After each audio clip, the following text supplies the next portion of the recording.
ಎಲ್ಲರಿಗೂ ನಮಸ್ಕಾರ. ಸ್ವಾತಿ ಟೇಸ್ಟಿ ಕಿಚನ್ಗೆ ಸ್ವಾಗತ. ಇವತ್ತು ನಾನು ಒಂದು ಆರೋಗ್ಯಕರವಾದ, ರುಚಿಕರವಾದ, ಈಸಿಯಾಗಿರುವ ಒಂದು ಸಾಂಬಾರ್ ರೆಸಿಪಿ ತಂದಿದ್ದೀನಿ. ಮನೆಯಲ್ಲಿ ಈಸಿಯಾಗಿ ಹೆಲ್ದಿಯಾಗಿ ಯಾವ ಥರ ಮಾಡ್ಬೋದು ಅಂತ ಹೇಳ್ತೀನಿ. ಅದೇ ಯೆಲ್ಲೋ ಪಂಪ್ಕಿನ್ ಸಾಂಬಾರ್. ನಾನು ಅಂತ ಹೇಳ್ತಿರೋದು ಯೆಲ್ಲೋ ಪಂಪ್ಕಿನ್ ಸಾಂಬಾರ್. ಅದೇ ಮನೆಯಲ್ಲಿ ಯಾವ ಥರ ಪ್ರಿಪೇರ್ ಮಾಡೋದು ಅಂತ ಹೇಳ್ತೀನಿ. ಅದಕ್ಕಿಂತ ಮುಂಚೆ ನನ್ನ ಚಾನಲ್ ಯಾರು ಸಬ್ಸ್ಕ್ರೈಬ್ ಮಾಡ್ಕೊಂಡಿಲ್ಲ, ಸಬ್ಸ್ಕ್ರೈಬ್ ಮಾಡ್ಕೊಳ್ಳಿ. ಮತ್ತು ಪಕ್ಕದಲ್ಲಿರುವ ಬೆಲ್ ಬಟನ್ ಪ್ರೆಸ್ ಮಾಡಿ. ಮತ್ತು ನಿಮ್ಮ ಫ್ರೆಂಡ್ಸ್ ಆ್ಯಂಡ್ ಫ್ಯಾಮಿಲಿ ಮೆಂಬರ್ಸ್ಗೆ ಶೇರ್ ಮಾಡಿ. ಬನ್ನಿ, ಮೊದಲಿಗೆ ಏನೇನು ಬೇಕು ಅಂತ ಹೇಳ್ತೀನಿ.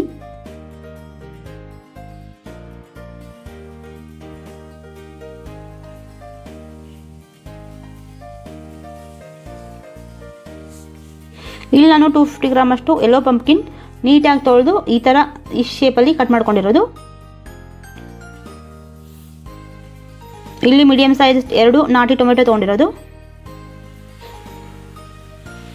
ಮೊದಲಿಗೆ ಒಂದು ಪಾತ್ರೆಯಲ್ಲಿ 1 ಲೀಟರ್ ನೀರು ಹಾಕಿ ಕುದಿಯಲು ಬಿಡಬೇಕು. ಕುದ್ಮೇಲೆ ಆ ನೀರು ಕುದಿ ಬಂದಮೇಲೆ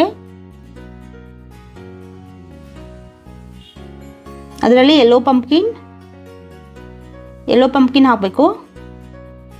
ಮತ್ತು ಜೊತೆಗೆ ಟೊಮೆಟೊನ ಹಾಕ್ಕೊಂಡು ಬೇಯಿಸ್ಕೊಳ್ಬೇಕು.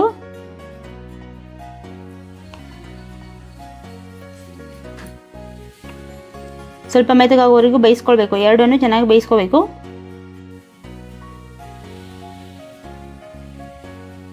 ಇವಾಗ ಅದರಲ್ಲಿ ಒಂದು 1/4 ಟೀ ಸ್ಪೂನ್ ಅಷ್ಟು ಅರಿಶಿನ ಪುಡಿ ಹಾಕ್ಕೊಂಡು, ಅರಿಶಿನ ಪುಡಿಗೆ ಯಾಕಂತಂದರೆ ಚೆನ್ನಾಗಿ ಕಲರ್ ಬರಬೇಕು ಅಂತ ಹೇಳಿ ಅರಿಶಿನ ಪುಡಿ ಹಾಕ್ಕೊಳ್ತಿರೋದು.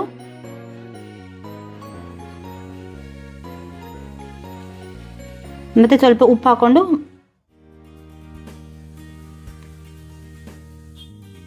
ಲಿಡ್ ಕ್ಲೋಸ್ ಮಾಡಿ ಬೇಯಿಸ್ಕೋಬೇಕು. ಚೆನ್ನಾಗಿ ಮೆತ್ತಗಾಗೋರಷ್ಟು ಸ್ವಲ್ಪ ಬೇಯಿಸಬೇಕು ಅದು.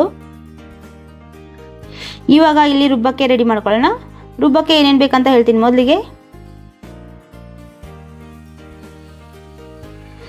ಹುಣಸೆಹಣ್ಣು ಅರ್ಧ ಲೆಮನ್ ಸೈಜಷ್ಟು ನೆನೆ ಇಡಬೇಕು. ಇಲ್ಲಿ ಇಂಗು ಒಗ್ಗರಣೆಗೆ. ಇಲ್ಲಿ 20 ಕರಿಬೇವು ಎಲೆ ತೊಗೊಂಡಿರೋದು. 3 ಟೇಬಲ್ ಸ್ಪೂನ್ ಅಷ್ಟು ಕಾಯಿ ತುರಿ, ಅರ್ಧ ಟೀ ಸ್ಪೂನ್ ಅಷ್ಟು ಜೀರಿಗೆ, 1.5 ಟೀ ಸ್ಪೂನ್ ಅಷ್ಟು ಧನಿಯಾ, ಮೆಂತ್ಯ ಒಂದು 10 ಕಾಳು, ಇಲ್ಲಿ ಅರ್ಧ ಟೀ ಸ್ಪೂನ್ ಅಷ್ಟು ಕಡಲೆಬೇಳೆ, ಅರ್ಧ ಟೀ ಸ್ಪೂನ್ ಅಷ್ಟು ಉದ್ದಿನಬೇಳೆ ಮತ್ತು 10 ಕರಿಮೆಣಸು, ಕಾಳುಮೆಣಸು ಅಂತ ಹೇಳಿದರೆ ಅದು ತೊಗೊಳ್ಬೇಕು. ಇದು ಅಚ್ಚ ಖಾರದ ಪುಡಿ. ನಾನಿಲ್ಲಿ ಬ್ಯಾಡಗಿ ಮೆಣಸಿನ್ಕಾಯಿ, ಗುಂಟೂರು ಮೆಣಸಿನ್ಕಾಯಿ ತೊಗೊದು, ಅದರ ಬದಲು ಖಾರದ ಪುಡಿನೇ ಯೂಸ್ ಮಾಡ್ತಿರೋದು. ನೀವು ಬೇಕಿದ್ರೆ ಖಾರದ ಪುಡಿ ಹಾಕ್ಬೋದು, ಬ್ಯಾಡಗಿ ಮೆಣಸಿನ್ಕಾಯ್ದು ಹಾಕ್ಕೋಬೋದು. ಇಲ್ಲಿ ಮೊದಲಿಗೆ ಅದು ಫ್ರೈ ಮಾಡ್ಕೊಳ್ಬೇಕು. ಸ್ಪೈಸಸ್ ಎಲ್ಲ ಮೊದಲಿಗೆ ಫ್ರೈ ಮಾಡ್ಕೊಳ್ಬೇಕು. ಒಂದು ಗ್ಯಾಸ್ ಸ್ಟವ್ ಮೇಲೆ ಪಾತ್ರೆ ಇಟ್ಟು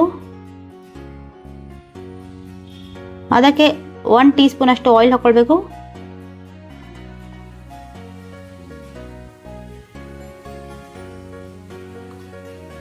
ಮೊದಲು ಕಡಲೆಬೇಳೆ, ಉದ್ದಿನಬೇಳೆ ಮತ್ತು ಕಾಳುಮೆಣಸು, ಮೆಂತ್ಯ ಹಾಕ್ಕೊಂಡು ಫ್ರೈ ಮಾಡ್ಕೊಳ್ಬೇಕು. ಸ್ವಲ್ಪ ಕೆಂಪಾಗೋವರೆಗೂ ಹುರ್ಕೊಳ್ಬೇಕದು.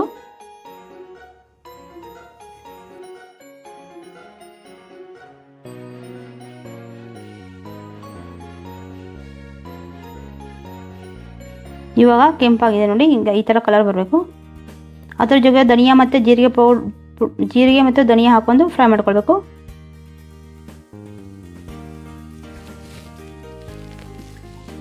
ಇವಾಗ ಅದರಲ್ಲಿನೇ ಸ್ವಲ್ಪ ಒಂದು 5 ಎಲೆ ಇಷ್ಟು ಕರಿಬೇವು ಹಾಕ್ಕೊಂಡು ಫ್ರೈ ಮಾಡ್ಕೊಳ್ಬೇಕು.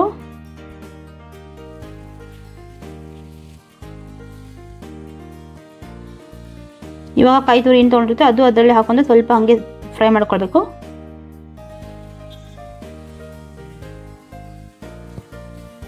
ನಾನಿಲ್ಲಿ ಅಚ್ಚ ಖಾರದ ಪುಡಿ ತೊಗೊಂಡಿರೋದು 2 ಟೇಬಲ್ ಸ್ಪೂನ್ ಅಷ್ಟು. ನೀವು ಬ್ಯಾಡಗಿ ಮೆಣಸಿನ್ಕಾಯಿ, ಗುಂಟೂರು ಮೆಣಸಿನ್ಕಾಯಿ ಒಂದು 3 ಹಾಕ್ಕೊಳ್ಬೋದು. ನಿಮಗೆ ಯಾವ ಥರ ಖಾರ ಬೇಕು ಅಷ್ಟು ಹಾಕ್ಕೊಂಡು ಫ್ರೈ ಮಾಡ್ಕೊಳ್ಬೇಕು. ನಾನು ಖಾರ ಪುಡಿ ಹಾಕ್ಕೊಂಡೆ ಫ್ರೈ ಮಾಡ್ಕೊಳ್ತಿರೋದು. ಅದ್ರ ಜೊತೆಗೆ ಸ್ವಲ್ಪ ಇಂಗು, ಒಂದು 1/4 ಟೀ ಸ್ಪೂನ್ ಅಷ್ಟು ಇಂಗು ಹಾಕ್ಕೊಳ್ಬೇಕು. ಇಂಗು ಹಾಕ್ಕೊಂಡು ಫ್ರೈ ಮಾಡಿಕೊಂಡು ಗ್ಯಾಸ್ ಸ್ಟವ್ ಆಫ್ ಮಾಡ್ಕೊಳ್ಬೇಕು.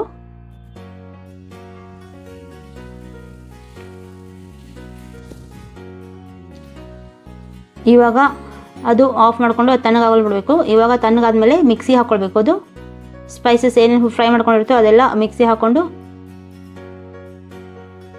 ಹುಣಸೆ ಹಣ್ಣು ರಸ ಇರುತ್ತೆ ಅದರಲ್ಲೇ ಮಿಕ್ಸಿಯಲ್ಲಿ ಹಾಕ್ಕೊಳ್ತಿರ್ತೀವಲ್ಲ, ಅವಾಗ ನೀರು ಬದಲು ಸ್ವಲ್ಪ ಇದು ಹಾಕ್ಕೊಂಡು ಮಿಕ್ಸಿ ಮಾಡ್ಕೊಳ್ಬೋದು. ನಾನು ಅದೇ ಹಾಕ್ಕೊಂಡು ಮಿಕ್ಸಿ ಮಾಡ್ಕೊಳ್ತಿರೋದು. ಅದ್ರ ಜೊತೆಗೆ ಸ್ವಲ್ಪ ನೀರನ್ನು ಹಾಕ್ಕೊಳ್ಬೋದು. ನೋಡಿ ಫುಲ್ ಸಣ್ಣಾಗಿದೆ, ಪೂರ್ತಿ ಸಣ್ಣ ಆಗಬೇಕಿದು, ಪೇಸ್ಟ್ ಥರ ಆಗಬೇಕು. ಇವಾಗ ಇಲ್ಲಿ ಪಂಪ್ಕಿನ್ ಬೆಂದಿದೆ ಅಂತ ನೋಡೋಣ. ನೋಡಿ ಟೊಮೆಟೊ ಮತ್ತು ಪಂಪ್ಕಿನ್ ಚೆನ್ನಾಗಿ ಬೆಂದಿದೆ. ಇವಾಗ ಅದೇನು ಸ್ಪೈಸಸ್ ಪೇಸ್ಟ್ ಮಾಡ್ಕೊಂಡಿರ್ತೀವಿ ಅದರಲ್ಲಿನೇ ಮಿಕ್ಸ್ ಮಾಡ್ಕೊಳ್ಬೇಕು. ಪಂಪ್ಕಿನಲ್ಲಿ, ಬೆಂದಿರೋ ಪಂಪ್ಕಿನಲ್ಲಿ ಮಿಕ್ಸ್ ಮಾಡ್ಕೊಂಡು ಚೆನ್ನಾಗಿ ಕಲಿಸ್ಕೊಳ್ಬೇಕು.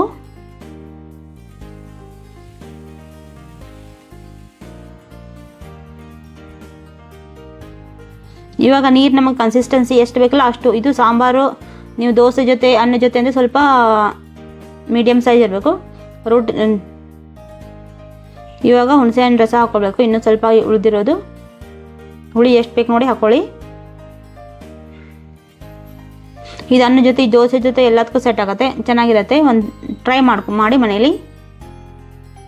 ಇವಾಗ ಕರಿಬೇವು ಉಳಿದಿರುತ್ತಲ್ಲ ಅದರಲ್ಲಿ ಅರ್ಧ ಭಾಗದಷ್ಟು ಮತ್ತೆ ಇನ್ನು ಸ್ವಲ್ಪ ಕರಿಬೇವು ಹಾಕೊಂಡು ಹಾಗೆ ಬೇಯಿಸಿರೋದು. ಕರಿಬೇವು ಮೇಲೆ ಯಾಕೆ ಹಾಕೋದಂದರೆ ಹಾಕಿ ಬೇಯಿಸಿದ್ರೆ ಟೇಸ್ಟ್ ಚೆನ್ನಾಗಿ ಬರುತ್ತೆ ಸಾಂಬಾರ್ದು.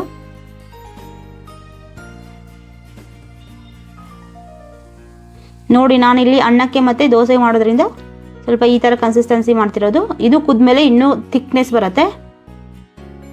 ಒಂದು ಲೀಡ್ ಕ್ಲೋಸ್ ಮಾಡಿ ಚೆನ್ನಾಗಿ ಬೇಯಿಸ್ಕೊಳ್ಬೇಕು. ಇವಾಗ ಈ ಕಡೆ ಒಗ್ಗರಣೆ ಹಾಕ್ಕೊಳ್ಳೋಣ. ಒಗ್ಗರಣೆಗೆ ಒಂದು ಪಾತ್ರೆ ಇಟ್ಕೊಂಡು ಅದಕ್ಕೆ 1 ಟೇಬಲ್ ಸ್ಪೂನ್ ಅಷ್ಟು ಆಯಿಲ್ ಹಾಕ್ಕೊಳ್ಬೇಕು. ಆಯಿಲ್ ಬಿಸಿ ಆದಮೇಲೆ ಸಾಸಿವೆ ಮತ್ತು ಜೀರಿಗೆ ಹಾಕ್ಕೊಳ್ಬೇಕು.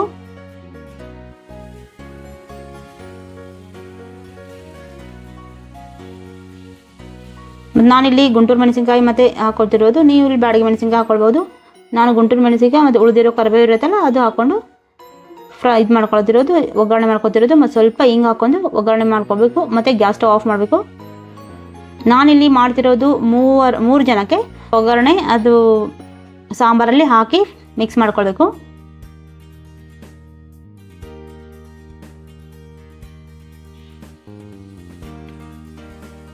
ಈ ಥರ ಮಾಡ್ಕೊಂಡ್ರೆ ಟೇಸ್ಟು ಚೆನ್ನಾಗಿರುತ್ತೆ, ಡಿಫ್ರೆಂಟ್ ಆಗಿರುತ್ತೆ. ದೋಸೆ ಜೊತೆ ಅನ್ನ ಜೊತೆ ಎಲ್ಲನೂ ಸೆಟ್ ಆಗುತ್ತೆ. ಸಾಂಬಾರು ಒಗ್ಗರಣೆ ಆದಮೇಲೆ ಒಂದು 2-3 ನಿಮಿಷ ಕುದಿಯಲು ಬಿಡಬೇಕು. ಇವಾಗ ಇನ್ನೂ ಸ್ವಲ್ಪ ಉಪ್ಪು ಕಡಿಮೆ ಆಗಿದೆ ಅಂತ ನಾನು ಉಪ್ಪು ಹಾಕ್ತಾ ಇರೋದು. ಇವಾಗ ಈ ಥರ ಇದೆ, ಇನ್ನೂ ಥಿಕ್ನೆಸ್ ಆಗುತ್ತೆ.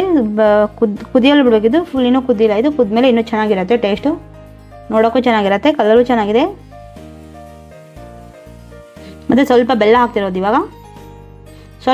ಬೆಲ್ಲ ಆಪ್ಷನಲ್ಲು, ಬೆಲ್ಲ ಹಾಕಿದರೆ ಟೇಸ್ಟ್ ಇನ್ನೂ ಚೆನ್ನಾಗಿರುತ್ತೆ ಸಾಂಬಾರ್ದು. ಸ್ವಲ್ಪ ಬೆಲ್ಲ ಹಾಕಿ ನೋಡಿ, ಚೆನ್ನಾಗಿರುತ್ತೆ ನೋಡಿ. ಇವಾಗ ಆರೋಗ್ಯಕರ ರುಚಿಕರ ಪಂಪ್ಕಿನ್ ಸಾಂಬಾರ್ ರೆಡಿ.